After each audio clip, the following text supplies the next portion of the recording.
mendorong perubahan yang berarti gitu. Tapi pas kami mikirin itu ketahuan bahwa ternyata kami nggak bagus, kurikulum yang bagus kalau kita nggak punya baseline data soal aksi dan kekerasan di Indonesia. Jadi tahun 2016 lalu kami merekrut beberapa relawan buat bukain koran Kompas satu persatu gitu ya, koran Kompas dari tanggal 2 Januari 1999 sampai sekarang dibuka satu-satu, dibaca satu-satu beritanya, dikumpulin berita aksi dan kekerasannya. Nah, sampai hari ini kita sudah punya 14.000 lebih kasus aksi dan kekerasan gitu ya yang tercatat di database atau di pangkalan data itu gitu. Nah, ini alat bagi kami bukan cuma buat meneliti lebih jauh, tapi juga buat bikin training, buat mengadvokasi dan segala macam. Gitu sih. Jadi Damai Pangkal Damai itu 2 orang gila gitu ya, yang percaya pada nilai kekerasan dan ingin menularkan kegilaan itu kepada lebih banyak orang lagi.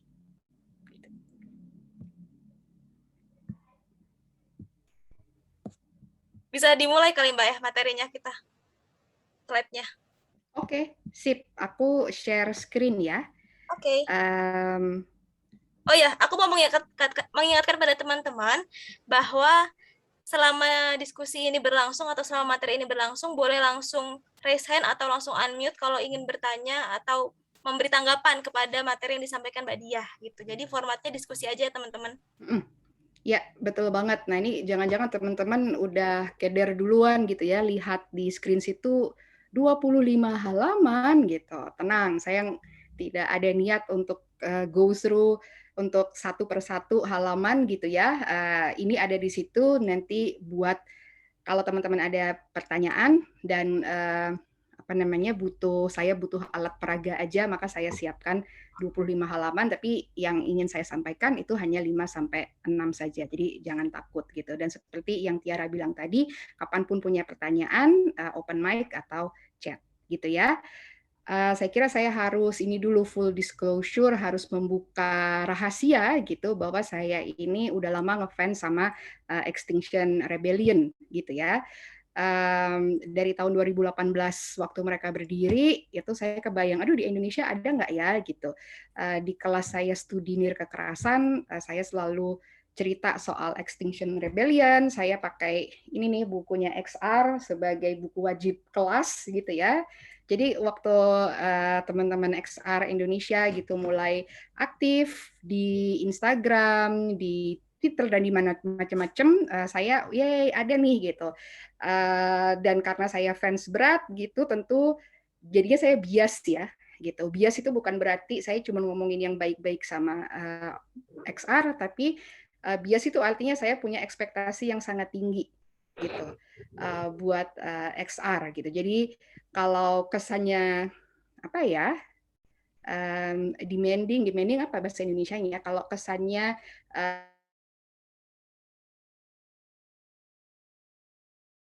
tidak lain tidak bukan, itu karena saya cinta, karena saya fans berat gitu. Nah, saya pengen ngajak teman-teman mengamati gambar ini gitu.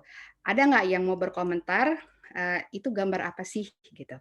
Apa perasaan atau pikiran teman-teman ketika melihat gambar itu? Siapa yang mau buka mic dan bercerita sedikit? 1-2 kalimat gitu? Ada nggak? Izin Silakan langsung. masuk, Bu. Kalau menurut saya ini gambarnya tentang apa ya? Mungkin bukan kekerasan polisi ya. Demonstran yang digiring sama polisi biar nggak rusuh mungkin gitu, Bu. Oke. Demonstran yang lagi digiring gitu atau diamankan oleh polisi. Terima kasih. Ya, Bu. Ada lagi yang lain? Ada lagi yang mau berpendapat? Gambar ini membuat Anda merasa apa? Atau gambar ini membuat Anda kepikiran apa? Boleh saya? Silakan. Saya malah melihat berbeda. Saya melihat bahwa reaksi polisi atau polisi mengamankan demonstran. Ini polisi mengamankan demonstran gitu ya. Oke. Kalau ada boleh, lagi? Silakan. yang membedakan kan polisi di luar negeri, mungkin di luar negeri ya mereka betul-betul mengamankan demonstran itu dengan mengangkat dengan 3 orang. Tapi kalau melihat polisi di Indonesia itu sangat brutal. Itu yang saya membandingkan. Terima kasih. Oke. Ngelihat foto itu yang ada iri gitu ya. Kenapa polisi Indonesia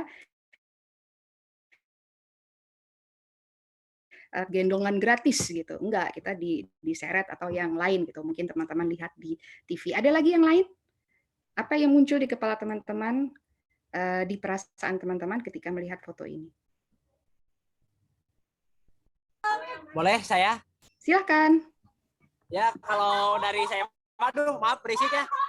Maaf berisik, ini lagi di kedai kopi teman soalnya. Ya kalau saya mah ngerasa iri aja Mbak, ngerasa iri gitu. Soalnya saya mah dulu waktu ditangkap nggak gini posisinya gitu. Ada memar, ada ya tadi benar diseret dan lain sebagainya gitu. Jadi agak aneh aja gitu. Kayak enak gitu itu melihatnya. Oke, terima kasih. Enak gitu ya, demonstrannya tuh enak gitu dilihat. Polisinya juga enak dilihat. Terima kasih. Ada lagi yang lain nggak? Ada lagi yang lain nggak? Ada yang mau berkomentar soal wajah demonstrannya nggak?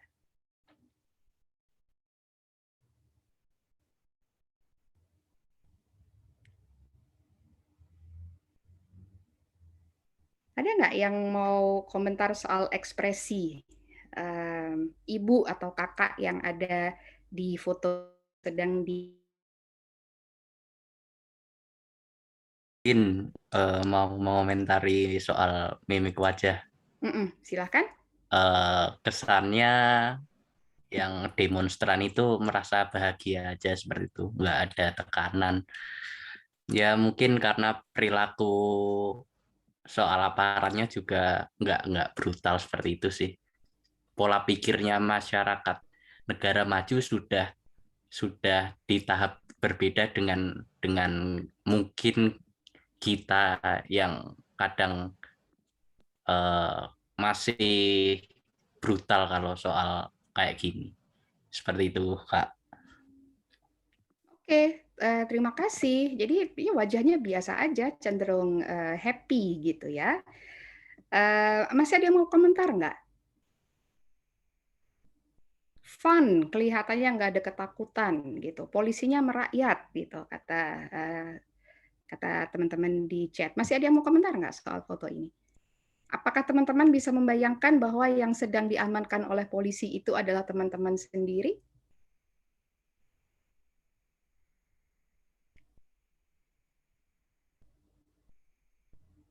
Kebayang nggak kalau itu teman-teman yang merasa iya saya bisa membayangkan itu saya gitu, tolong kasih reaction tepuk tangan atau jempol gitu di Zoom supaya kita tahu berapa orang nih yang bisa relate, yang bisa merasa itu saya gitu.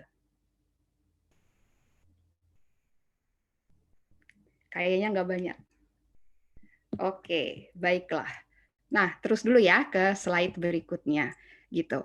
Saya mau tanya nih sama teman-teman gitu ya. Ada banyak yang bisa kita bicarakan soal aksi nirkekerasan gitu. Nah, tapi saya nggak mau menghabiskan waktu buat hal-hal yang teman-teman tidak bayangkan sebagai sesuatu yang penting. Makanya saya mulai dari pertanyaan, teman-teman pengen tahu apa aja sih soal aksi nirkekerasan gitu ya. Atau saya tuh takut ikut aksi kekerasan, cemas ikut aksi kekerasan, khawatir ikut kekerasan gitu ya, karena ini gitu. Atau yang saya takuti itu aspek ini gitu. Atau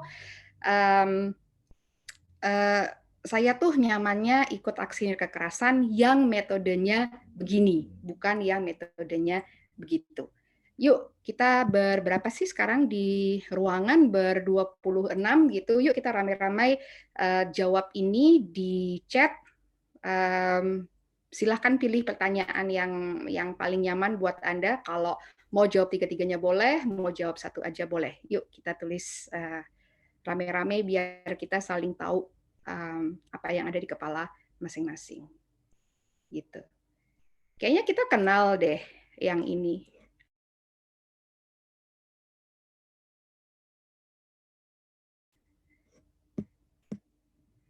Jadi ditunggu ya, siapa aja yang mau jawab pertanyaan apa aja, tolong tulis di kolom chat. Kalau ada yang mau buka mic dan langsung ngobrol, silahkan.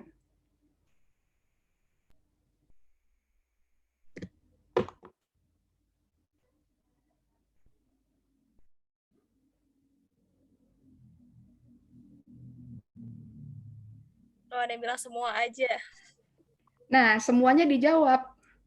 Jadi yang saya takutkan adalah aksinya tidak menarik, gitu ya.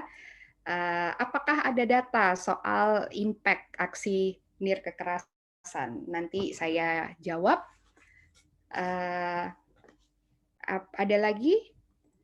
Kalau ada yang mau share, ada yang mau berbagi lewat mic, langsung dengan suara juga boleh.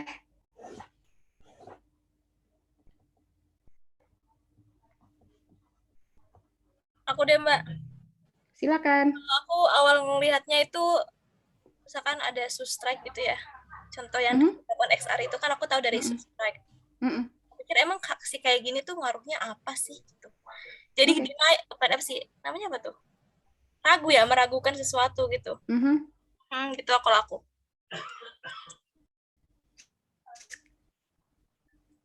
Tapi di satu sisi emang ngerasa nyaman sih, maksudnya artian nggak takut untuk kena macam-macam gitu.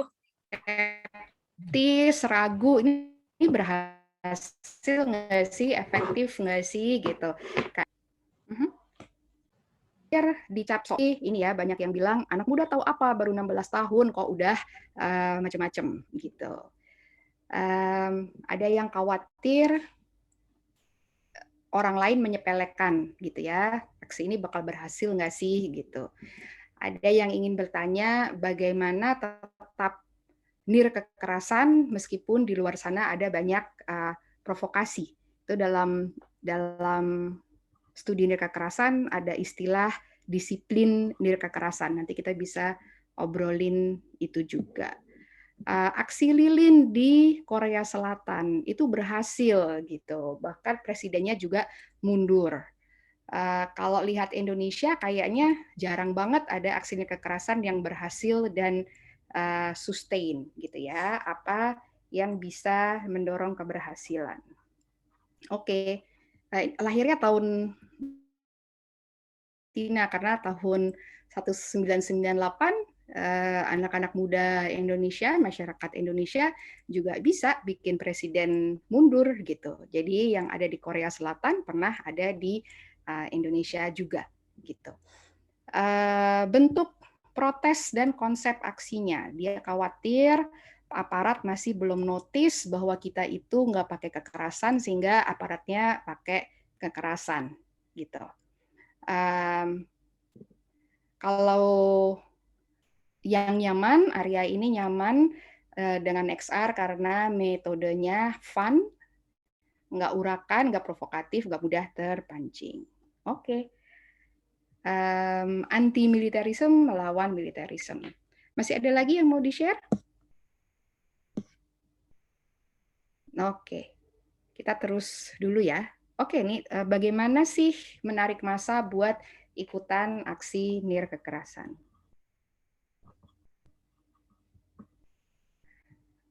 Apalagi ini ya, tidak semua orang tinggal di kota besar, gitu. Yang pertama, yang kedua, sekarang orang susah berpindah dari satu tempat ke tempat yang lain. Gimana caranya ngumpulin orang supaya aksinya itu rame? Oke, nah sambil menjawab pertanyaan teman-teman, saya cerita sedikit soal apa sih NIR kekerasan itu gitu. Orang suka bilang apalah artinya sebuah nama gitu.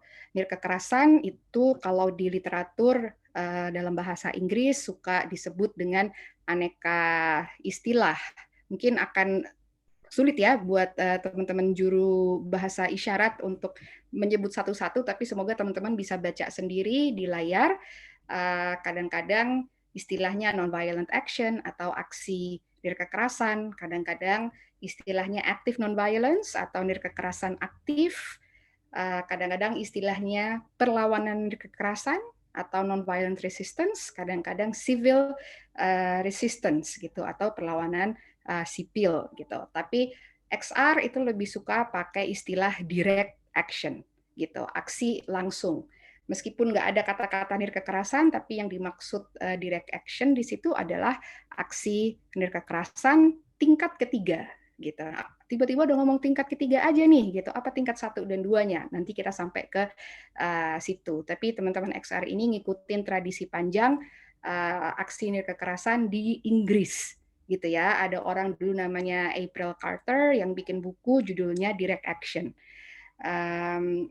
Orang berpikir di luar sana ada banyak cara melawan nirkekerasan, melawan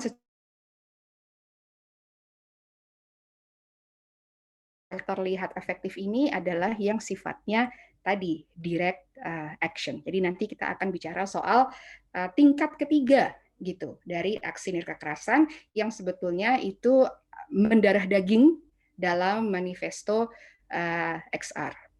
Nah, secara umum aja nirkekerasan itu bisa dipahami sebagai sebuah istilah payung untuk aneka metode berkonflik di mana pelakunya itu tidak menggunakan kekerasan setidaknya terhadap orang lain gitu.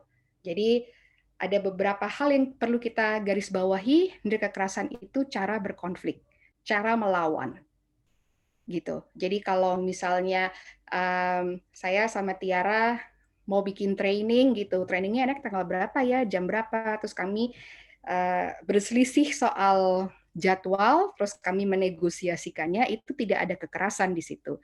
Tapi nggak bisa dibilang aksi kekerasan, karena kan ini ya, tidak ada perlawanan di sini, negosiasi biasa aja gitu. Ketika kita bicara soal aksi kekerasan, kita bicara soal ini ada ketidakadilan, ada diskriminasi, ada peminggiran gitu, dan nirkekerasan adalah cara melawan gitu. Tidak pakai kekerasan setidaknya terhadap orang lain. Kalau teman-teman ingat gitu, ada ibu-ibu Kartini Kendeng yang menyemen kaki mereka. Orang berpikir itu kan kekerasan gitu. Ada pedagang buah di Tunisia yang membakar diri dan kemudian dari situ mulai ada Arab Spring gitu ya. Membakar diri kan kekerasan gitu. Nah, dalam studi nirkekerasan, selama kekerasan itu ditimpakan kepada pihak yang setuju menerima kekerasan itu, istilah bahasa Inggrisnya consenting to the violence, jadi menerima konsekuensi gitu ya dari kekerasan itu, ya nggak bisa dibilang kekerasan. Jadi kalau kita menyakiti diri kita sendiri buat menunjukkan betapa gawatnya suasana dan segala macam itu, dalam studi nirkekerasan itu masih aksi nirkekerasan. Nah, beberapa orang nggak setuju, beberapa orang setuju dengan ini. Makanya ini adalah istilah payung, gitu ya. Dalam bahasa Indonesia ada yang suka menerjemahkan non-violence itu sebagai non-kekerasan atau tanpa kekerasan. Nah, mungkin saya mau mengundang teman-teman untuk datang ke Instagramnya Non-Violent Peace Force. Ini sebuah NGO, lagi-lagi dari Inggris, jadi tradisi non-violent direct action-nya, NVDA-nya ini ya, kuat banget gitu seperti XR. Kalau kita bilang non-strip violence gitu, jadi artinya tanpa kekerasan atau non-kekerasan, itu kita cuma bicara soal kita nggak pakai kekerasan ketika kita berkonflik gitu. Kalau kita bicara non-violence disambung atau kita bicara nirkekerasan, nggak pakai kekerasan, tapi yang kita lakukan itu adalah bagian dari kita melawan kekerasan. Ada diskriminasi di luar sana, kita memutuskan untuk tidak diam. Ada yang digencet di luar sana, kita memutuskan untuk tidak diam. Gitu ya. Tanpa kekerasan itu kan artinya bisa juga diam. Iya kan? lari, sembunyi, itu tanpa kekerasan gitu. Tapi bukan kekerasan, karena tidak ada upaya aktif untuk menghentikan kekerasan di luar sana, gitu ya. Jadi itulah kenapa saya sama teman-teman Damai Pangkal Damai itu ini banget, giat banget mengenalkan istilah kekerasan, karena kita nggak cuma bilang bahwa kita ini nggak pakai kekerasan, tapi kita melawan kekerasan di luar sana gitu. Kita nggak cuma diam, kita nggak cuma lari, gitu. Nah, tadi ya yang aku bilang tingkat ketiga tadi gitu, ada tiga kategori besar dalam aksi kekerasan. Ada yang protes dan persuasi gitu. Di sini orang cuman bilang saya setuju atau saya nggak setuju. Dia cuma nunjukin posisinya dia aja. Climate march gitu ya, terus aksi-aksi teatrikal, terus petisi, poster dan segala macam itu masuk ke dalam protes dan persuasi. Karena kita cuma nunjukin bahwa kita posisinya begini gitu. Kita cuma menuntut pemerintah untuk deklarasi krisis iklim gitu ya. Itu kita cuman protes dan persuasi. Tetap harus dilakukan gitu, tetapi kedepannya harus didorong ke tingkat kedua dan terutama tingkat ketiga gitu. Apalagi ini XR, direct action gitu ya. Yang kedua itu tingkat kedua itu non kooperasi. Jadi kita nggak cuman bilang kita nggak setuju, tapi kita menarik diri dari yang kita nggak setuju itu. Misalnya mogok gitu ya. Greta Thunberg nggak suka sistem pendidikan yang bikin anak-anak di sana itu nggak peka sama krisis iklim, yang bikin anak-anak menormalisasinya kerja untuk Unilever, kerja untuk Pertamina, kerja untuk Mobil Oil, British Petroleum dan segala macam gitu. Dia nggak mau menjadi bagian dari sistem pendidikan yang tidak peka krisis iklim, yang pro kapitalisme, yang rasis, yang sangat didominasi logika dunia utara gitu, dunia barat, bukan suara-suara dari global south, dunia selatan gitu. Dia menarik diri dari situ. Ada orang-orang yang nabung di bank,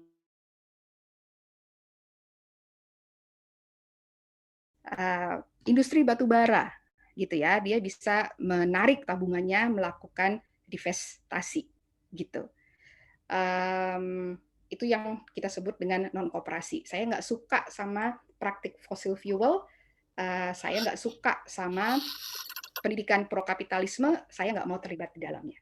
Nah, yang lebih tinggi lagi itu bukan cuma bilang saya nggak setuju, gitu, bukan cuma menarik diri dari yang kita nggak setuju, tapi kita berusaha mendisrupsinya, kita berusaha menghentikannya. Kita tahu ada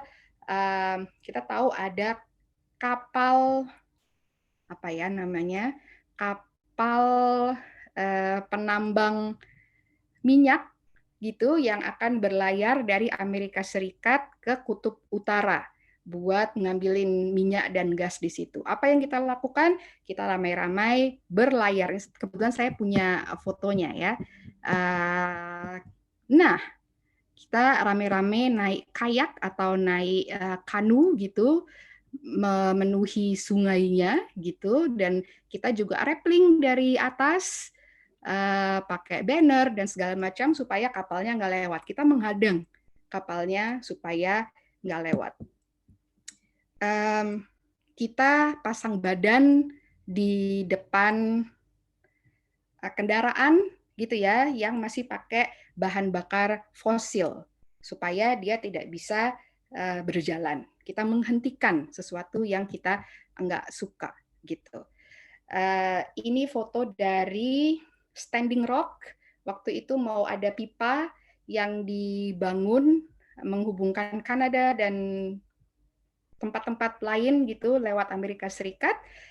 Orang-orang kemudian pada apa ya, ngetem gitu, pada nungguin tempatnya supaya nggak jadi digali dan nggak jadi dipasang pipa. Ini yang disebut dengan intervensi. Nah, kalau kita bicara soal non-violent direct action ala XR, sebetulnya yang sedang dibicarakan oleh April Carter dan kawan-kawan adalah aksi kekerasan tingkat ketiga ini, gitu. Nah, saya berhenti dulu di sini deh. Ada pertanyaan lagi nggak? Sebelum saya mulai jawab pertanyaan-pertanyaan tadi. Atau gimana nih Tiara baiknya? Boleh, bebas saja kalau ada yang ingin bertanya langsung unmute ya teman-teman atau raise hand. Oke, ada yang mau tanya dulu nggak? Ini Mu Fikri, yang saya ingin tanyakan bagaimana sih menarik atau nanti dijelaskan Mbak Dia?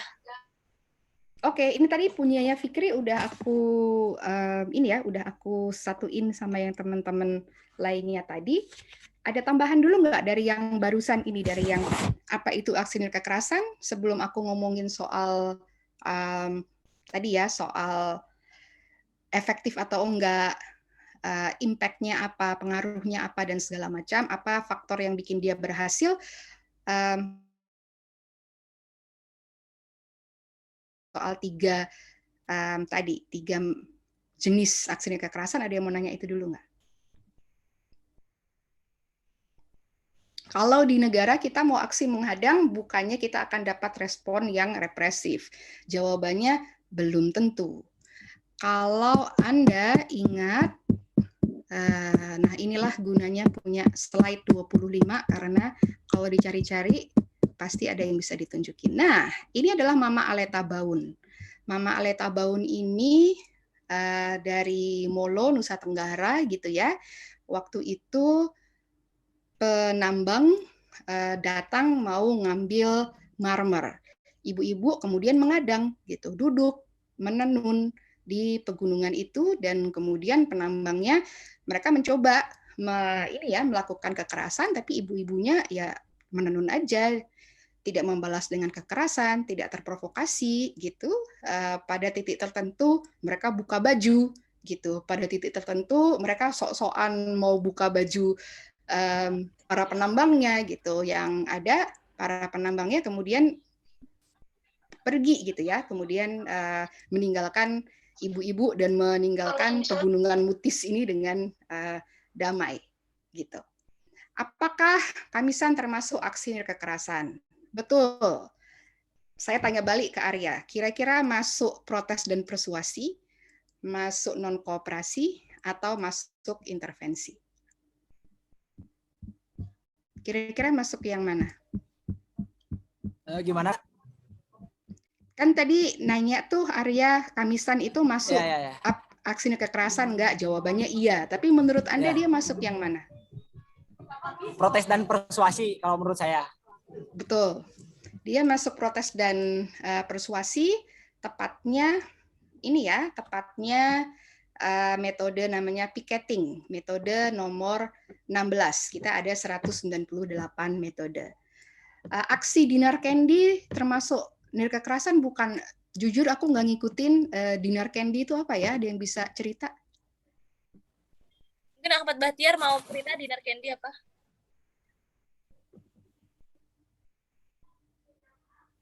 Halo, Ahmad Bahtiar.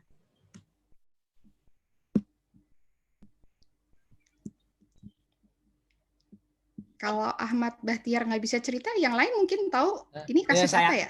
Oke, saya Kak. Oke. Oke. Jadi dinar candy itu kan stres ya gara-gara PPKM diperpanjang gitu. Nah, dia kayak sebelum pengumuman PPKM diperpanjang itu kayak buat apa ya? Buat war-war gitulah di sosial medianya bahwasanya dia mau protes gitu. Nah, terus dia melakukan protesnya tuh dengan cara berbikini, terus membawa papan lah, istilahnya sebuah tulisan gitu. Saya stres gitu, kayak gitulah kurang lebih. Nah, pada akhirnya dinar candy ditangkap dan dituduhnya itu melakukan pornografi gitu. Itu sih kurang lebih seperti melihat ini ya, metode-metode aksi kekerasan, ini salah satu metode yang sering dipakai oleh XR juga, tapi lebih sering oleh organisasi perempuan namanya Femen gitu. Nama metodenya adalah protest disrobing, jadi melepas pakaian gitu, terjemahan bahasa Indonesianya. Mama Aleta Baun yang tadi kita bilang itu, dan juga ini ya, di beberapa kampung di Indonesia waktu perusahaan mau masuk gitu, yang ada nenek-nenek gitu pada mengadang di jalan, terus mereka mulai buka kain gitu kan, mereka mulai buka kain, terus ya udah yang tadinya mau masuk desa tadi nggak jadi gitu.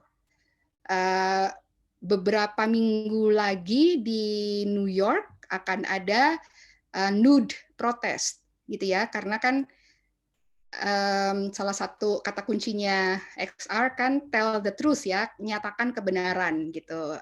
Tell the naked truth, nyatakan kebenaran secara telanjang gitu. Jangan ditutup-tutupi. Nah, orang mau melakukan ini, lepas baju gitu.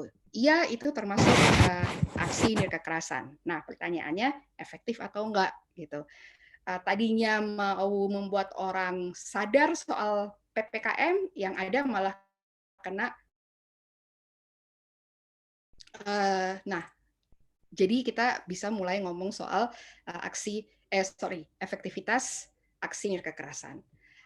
Buat yang masih skeptis di luar sana, sudah ada penelitian dari Chenoweth dan Stepan bahwa di seluruh dunia ini, kalau dihitung-hitung, aksi kekerasan itu kemungkinan keberhasilannya itu lebih dari 50%. Gitu ya, dari semua aksi kekerasan di dunia ini, perlawanan kekerasan itu yang berhasil itu lebih dari 50%. Sementara perlawanan dengan kekerasan itu yang berhasil cuma 26%. Gitu. Berhasil tadi ya 49% aksi kekerasan yang tidak berhasil. Jadi kita suka berpikir impact-nya apa gitu. Jangan salah, di Indonesia kita juga pernah menurunkan seorang diktator gitu ya dengan aksi kekerasan. Aku kira ini juga XR berkali-kali bicara soal ini. Erika Chenoweth juga bilang bahwa hanya dengan dukungan 3,5% populasi sebuah negara gitu, maka sebuah aksi kekerasan itu bisa berhasil gitu ya. Saya kebetulan akan ada dalam satu konferensi gitu dengan Chenoweth. Betul, penelitiannya dia menunjukkan itu, tapi saya ingin mendorong klaim 3,5% ini dengan mengatakan 3,5% yang mana gitu. Jadi kalau di Indonesia yang protes krisis iklim itu 3,5% itu masyarakat adat.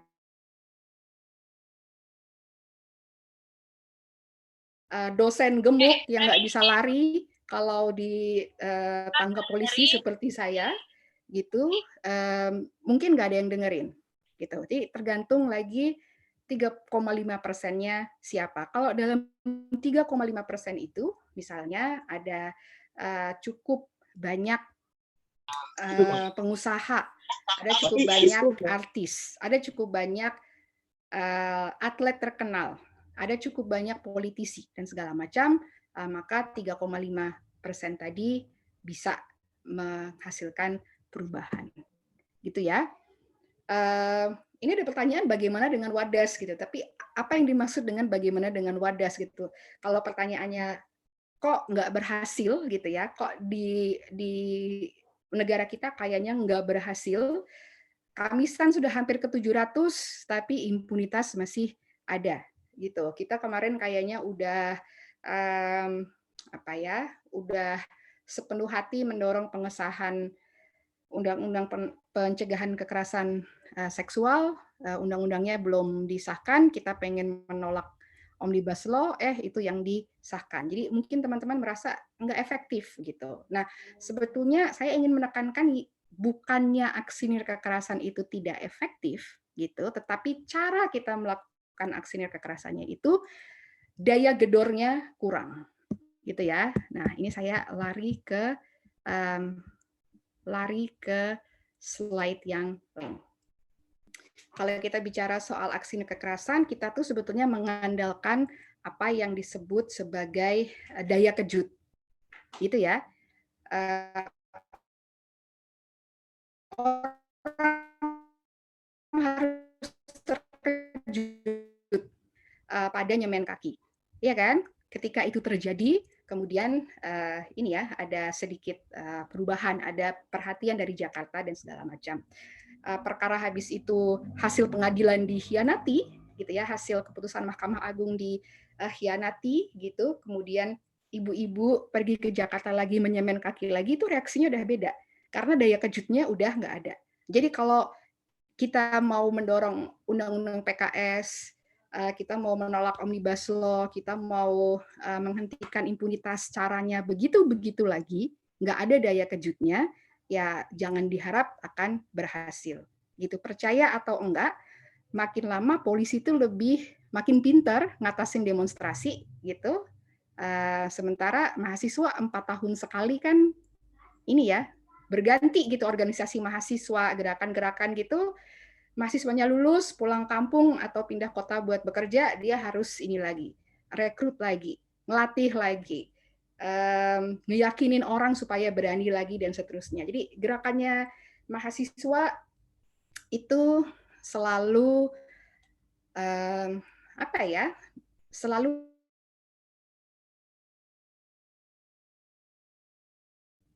sekadar mengandalkan pengalaman yang lama dan diperkuat gitu. Jadi istilahnya dari 0, 1, 2, 3 gitu nggak bisa ke level 4, balik lagi ke 0, 1, 2, 3 gitu. Sementara pengetahuan polisi soal menangani demo itu dari tahun ke tahun bertambah gitu. Mahasiswa yang ada di garis depan demonstrasi paling lama dia berapa tahun sih demo, paling 4 tahun. Pengalamannya itu jam terbangnya tuh cuma 4 tahun gitu ya. Polisinya udah 10 tahun mengatasi ini. Jadi daya kejutnya nggak ada. Gitu. Stagnan gitu ya Mbak? Kenapa? Stagnan jadi progresnya, nggak ada progres. Betul, stagnan gitu ya. Makanya XR ini kan selalu hadir dengan metode baru gitu ya. Salah satu kekuatan XR adalah hadir dengan metode yang baru. Tiba-tiba aja ada yang duduk di tengah jalan gitu. Duduk di tengah jalan membawa tulisan, saya takut mati ketabrak. Tapi saya lebih takut mati karena krisis iklim. Nah, itu orang terkejut sehingga itu ada efektivitasnya. Tapi gitu ya, semakin banyak orang yang melakukan itu, kalau menjadi rutin, 2 bulan lagi mungkin udah nggak ada pengaruhnya, gitu. Jadi harus selalu ada kebaruan dalam aksi kekerasan. Yang kedua, harus ada dilema yang ditimpakan ke lawan kita, gitu. Tadi misalnya kalau teman-teman duduk di tengah jalan, berusaha menghentikan mobil-mobil yang pada pakai bahan bakar fosil, ya kan? Mungkin sebelum berangkat teman-teman berpikir, aduh kalau aku mati gimana? Aduh kalau aku lecet gimana? Teman-teman penuh dengan dilema, ikut nggak ya? Ikut nggak ya? Gitu.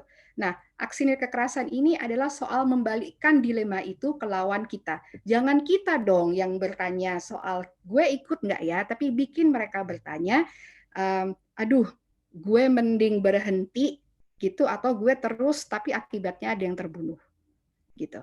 Nah, selama kita tidak bisa menghadirkan tadi ya dilema ke pihak lawan, maka aksi kita menjadi tidak efektif. Kembali ke cerita Mama Aleta tadi, dia berhasil menunjukkan bahwa oh kamu nambang, kalau kamu nekat nambang, aku mati gitu.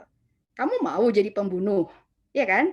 Yang berpikir soal aduh, aku dudukin batu nggak ya? Gitu bukan Mama Aleta. Mama Aleta nggak punya dilema soal, aduh, gue dudukin batu nggak ya? Kalau mati gimana? Yang ngurus anak gue siapa? Yang ini siapa? Enggak, Mama Aleta nggak mikir gitu. Tapi Mama Aleta bikin aksi yang bikin penambangnya mikir, gitu. Kalau gue terus, Mama Aleta bakal mati nggak ya? Kalau Mama Aleta mati, saya nanti di penjara nggak ya? Jadi justru kita bikin aksi yang bikin orang lain itu penuh dengan dilema itu, gitu. Aku kira ini ya, banyak gerakan sekarang yang di depan itu ditaruh perempuan-perempuan, ibu-ibu, gitu. Karena polisi nggak akan mukulin ibu-ibu, ya kan? Tapi setelah bertahun-tahun kita melakukannya dengan cara itu, polisi akhirnya berani juga mukul ibu-ibu, seperti di Wadas. Karena udah nggak ada daya kejutnya menaruh perempuan di depan. Kita mesti mikir lagi nih, apa ya yang bisa membuat dilema action, gitu. Yang terakhir, aksi kekerasan itu bagian dari satu gambar besar. Masyarakat seperti apa yang kita inginkan. Kita nggak cuman pengen, kalau tadi teman-teman ada contoh dari Korea Selatan, nggak cuman pengen presidennya turun, tapi kita pengen negara yang begini. Nah, itu semua orang harus punya visi yang sama, gitu, sehingga ketika saya bergerak, teman-teman semua tahu kenapa sih saya bergerak, gitu, dan kemudian bisa ambil posisi masing-masing buat mendukung gitu, bukannya ngapain sih cari perhatian banget dan segala macam gitu. Jadi kita harus punya visi bersama gitu. Ada pertanyaan lain dulu nggak? Atau gimana Tiara? Teman-teman ada yang ingin ditanyakan? Boleh langsung unmute atau raise hand.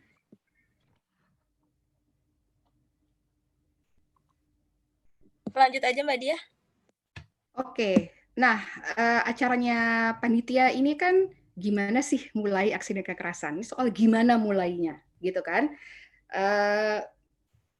Saya mau cerita ini aja sih dari yang saya dengar kanan kiri gitu ya. Ada 3 hal penting dan 3 hal penting ini sebetulnya nggak harus berurutan, nggak 1 kemudian 2 kemudian 3 gitu, tapi bisa 1 3 2 balik lagi ke 1 3. Jadi ini 3 hal yang bisa berjalan beriringan, bisa berjalan bergantian, dan seterusnya. Gitu. Buat mulai aksi, saya rasa yang paling penting itu refleksi, gitu ya. Refleksi soal apa sih privilege saya, gitu. Apakah misalnya nih, karena saya perempuan, polisi kayaknya enggak deh kalau mukulin saya, jadi saya di depan. Gitu. Atau karena saya pakai jilbab, atau karena saya pakai burka, kayaknya polisi yang laki-laki itu nggak mungkin ngangkat-angkat badan saya. Gitu. Jadi yang melakukan rebellion of one, duduk di jalan, menghadang mobil-mobil yang pakai fossil fuel, itu saya aja gitu, saya yang pakai burka gitu. Atau karena saya pakai kursi roda, saya aja deh yang di depan, nggak mungkin polisi mukulin orang pakai kursi roda, minta mati dia, minta dihujat masyarakat mukulin orang pakai kursi roda gitu.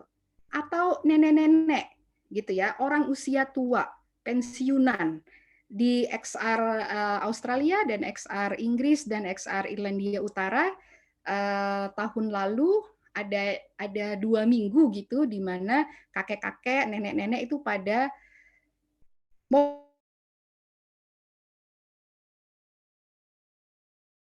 sebarin di TikTok gitu.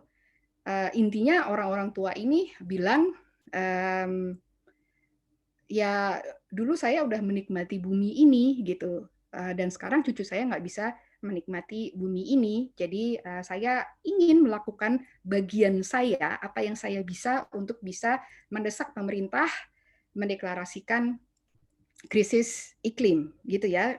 Kebayang kan dilema actionnya gitu. Ini kalau orang tua, nenek-nenek gitu banyak banget yang mati karena kebijakan batu bara dan segala macam, malu banget nggak sih pemerintah gitu. Jadi dilema actionnya dicoba didorong di situ gitu ya.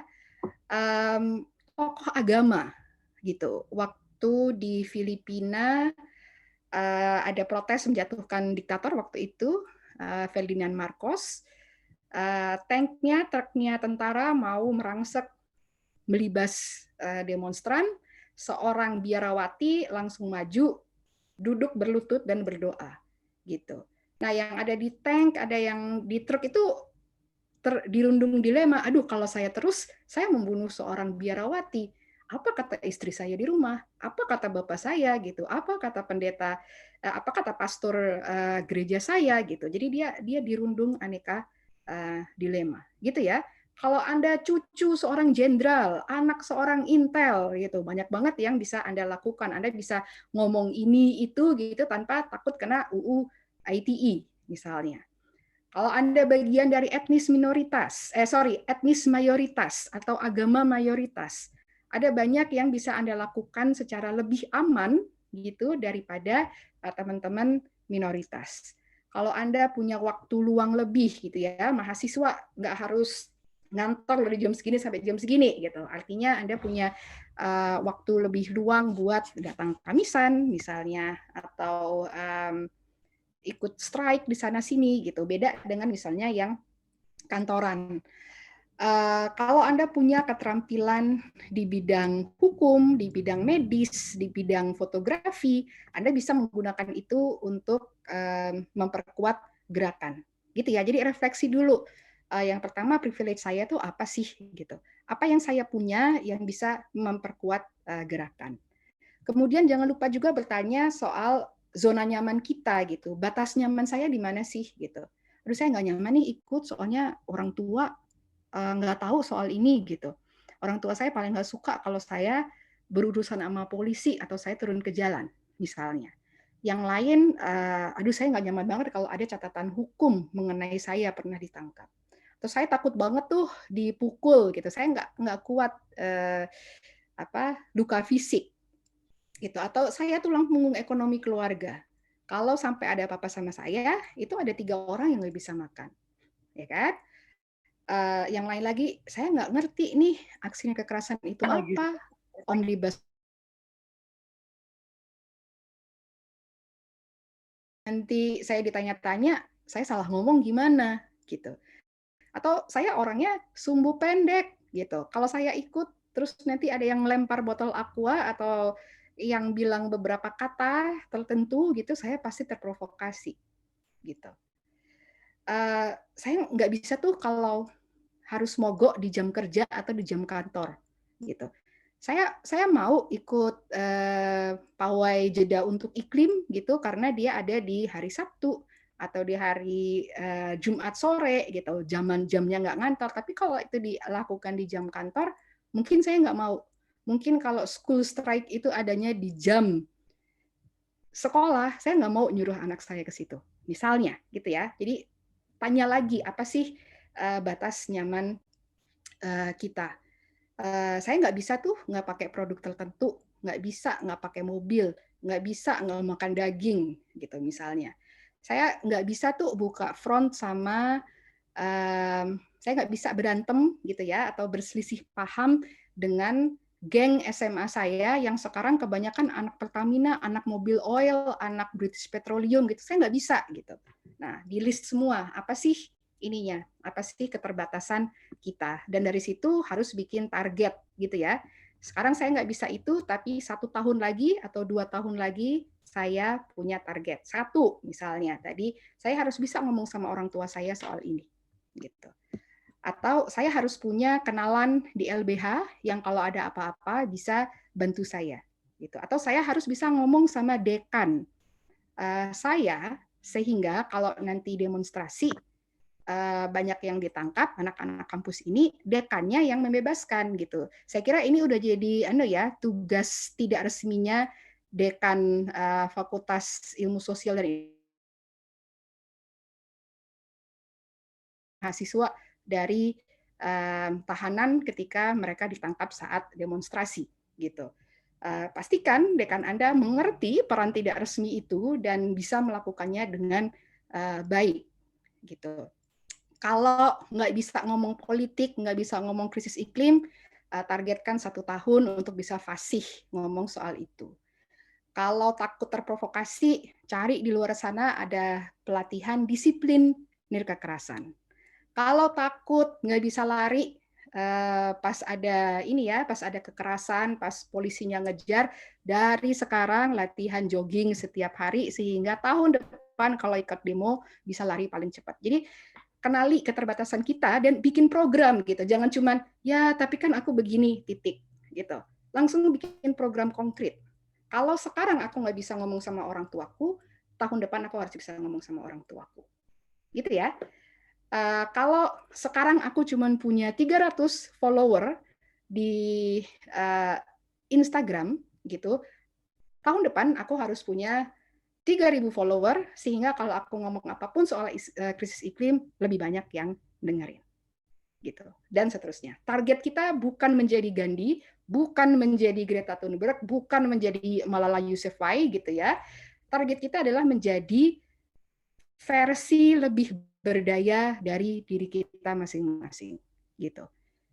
Kita ada yang menjadi ibu-ibu, menjadi bapak-bapak, menjadi tante, menjadi wartawan, menjadi konsumen gitu ya, menjadi mahasiswa, menjadi wartawan gitu. Nah, aneka peran ini gitu harus kita lihat sebagai sesuatu yang bisa memberdayakan kita. Saya ingin jadi wartawan yang bisa mendorong agenda krisis iklim.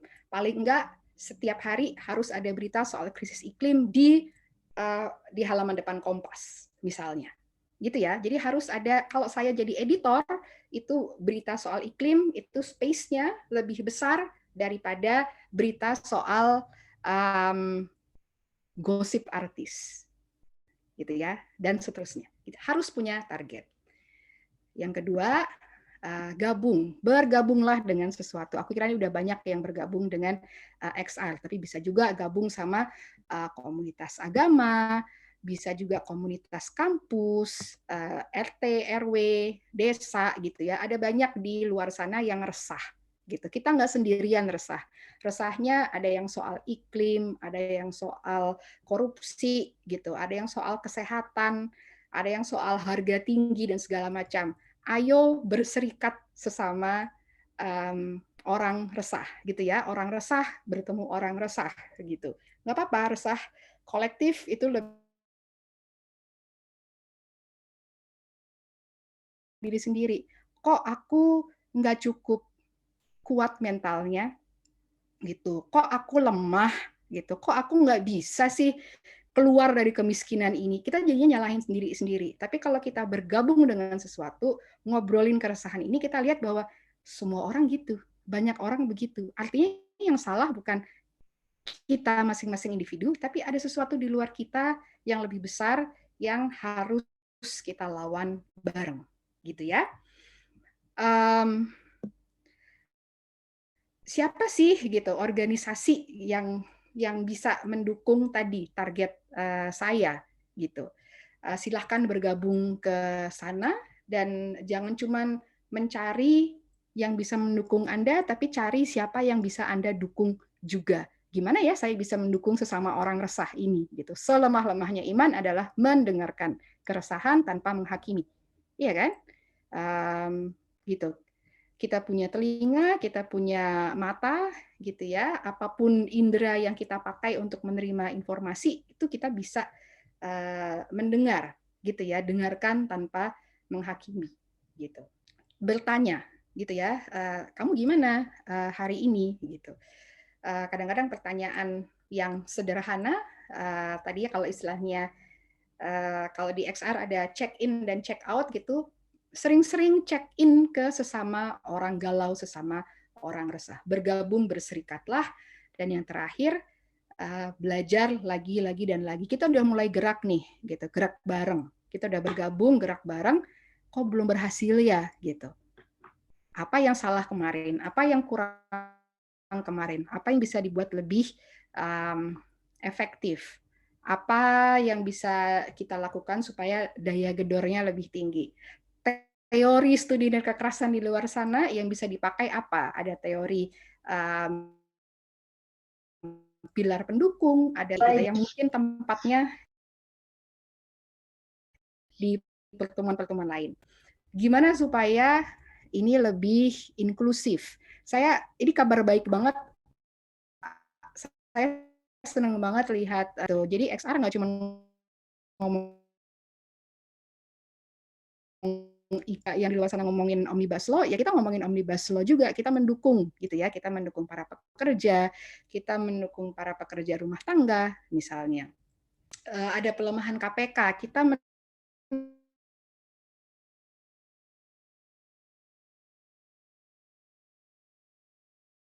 mendukung orang-orang yang dituduh Taliban, orang-orang yang dinyatakan tidak ada isu soal kekerasan seksual, kita juga saling mendukung gitu. Bukan cuma memanfaatkan isu orang lain, kita hubung-hubungkan sama isu kita biar isu kita lebih banyak yang dengar. Enggak, yang ingin kita tinggali itu dunia yang kita tinggali bersama mereka. Jadi kita juga bersolidaritas dengan mereka.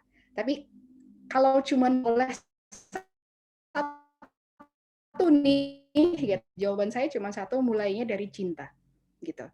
Kalau Anda mencintai bumi ini, kalau Anda mencintai kehidupan, kalau Anda mencintai diri Anda sendiri, kalau Anda mencintai teman Anda, mencintai apa ya, cireng gitu ya, yang hobi makan cireng, mencintai Candy Crush buat yang suka main Candy Crush seperti saya dan yang lain. Kalau Anda mulai dari cinta, Anda akan rela, Anda akan dengan senang hati gitu melakukan banyak hal untuk mempertahankan kehidupan dan kualitas kehidupan dari hal-hal yang Anda cintai tadi.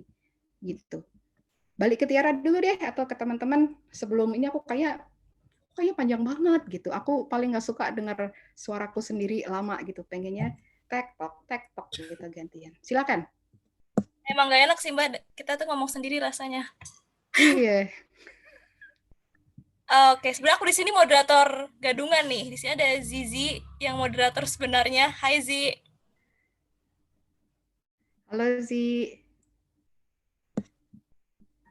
Zi, are you there? Oke, aku sebenarnya mau menanggapi. Hai. Ya. Aku jadi sekarang jadi peserta nih, bukan moderator. Mbak Dia, aku sebenarnya mau agak relate tuh yang bilang kayak progresnya apa sih yang mau dicapai gitu kan. Aku cerita sedikit aja, kayak aku ini dulu kan aku tergabung dari lembaga pers kampus gitu. Setahun yang lalu berita tentang, bukan berita ya, isu tentang krisis iklim ini nggak pernah diangkat di lembaga pers aku gitu. Nah, waktu aku masih junior, aku tuh paling ngajuin nulis 1 kali dalam 6 bulan gitu range-nya tentang ini, dan itu di approve-nya tuh susah lah gitu. Kayak nggak in atau nggak straight news banget kan gitu. Dan karena krisis iklim ini belum banyak yang mengangkat.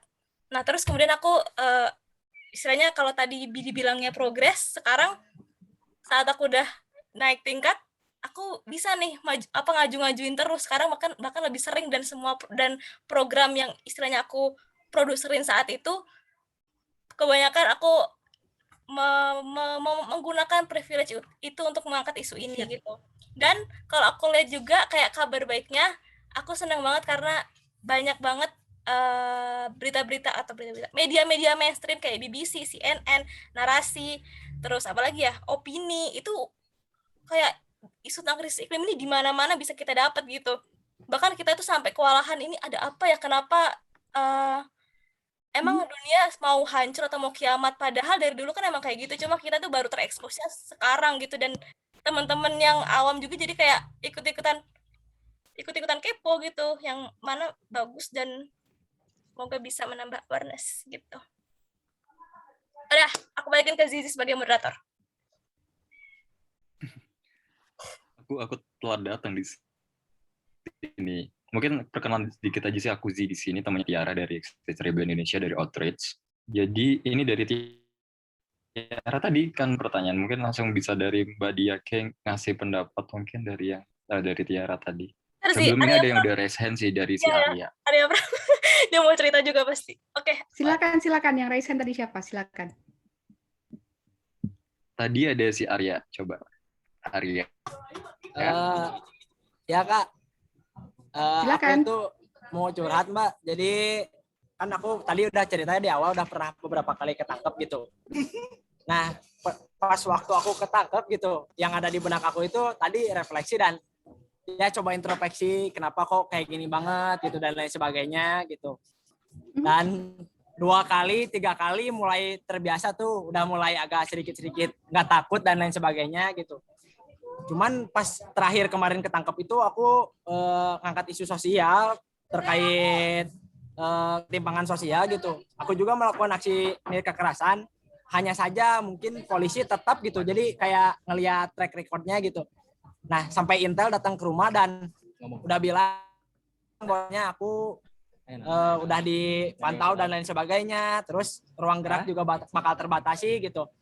Jadi aku teh ada rasa ketakutan gitu ya. Cuman yang aku lakukan teh sekarang progres ke yang lain gitu. Berarti aku harus bersuara di yang lain gitu. Jadi sekarang aku mulai ke musik, sama aku juga mikirnya ketika sekarang udah dekat sama Intel gitu, bahkan satu kontak WhatsApp sama Intel gitu.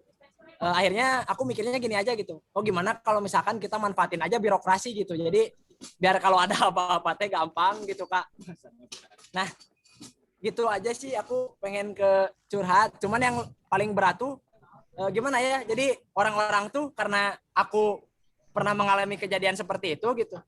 Ketika orang-orang bergaul dengan aku tuh rada gimana gitu. Bahkan mereka-mereka yang sebelumnya juga kenceng jadi kendor gitu. Nah itu Kak, itu sih curhatannya. Oke, makasih banget. Menarik ceritanya ya. Dan tadi saya kebayang udah ditangkap berkali-kali, ini harusnya udah kenal nih sama polisi-polisinya gitu.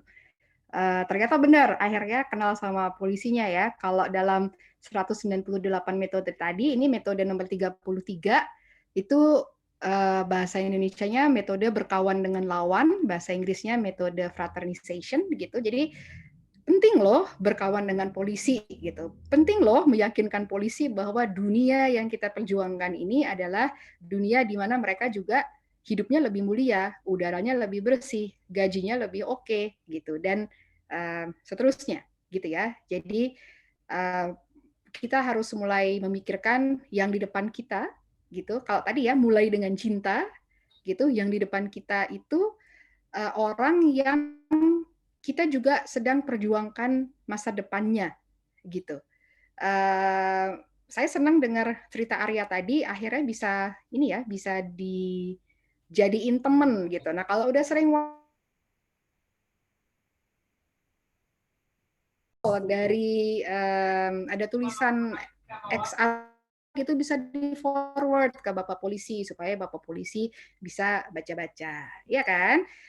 Kali aja gitu. Nanti kalau kampus bikin acara apa sih namanya pengabdian untuk masyarakat atau bikin acara kuliah kerja nyata, oh kita programnya training polisi soal aksi kekerasan, lucu kan gitu. Tapi kenapa enggak gitu?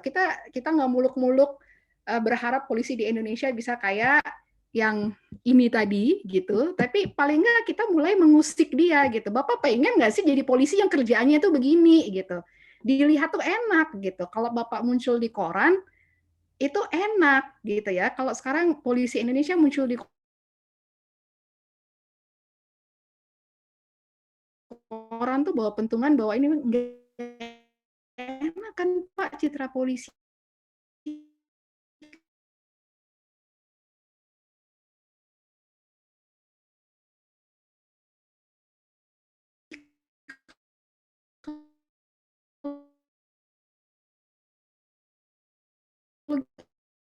Ini kan enak gitu. Nah,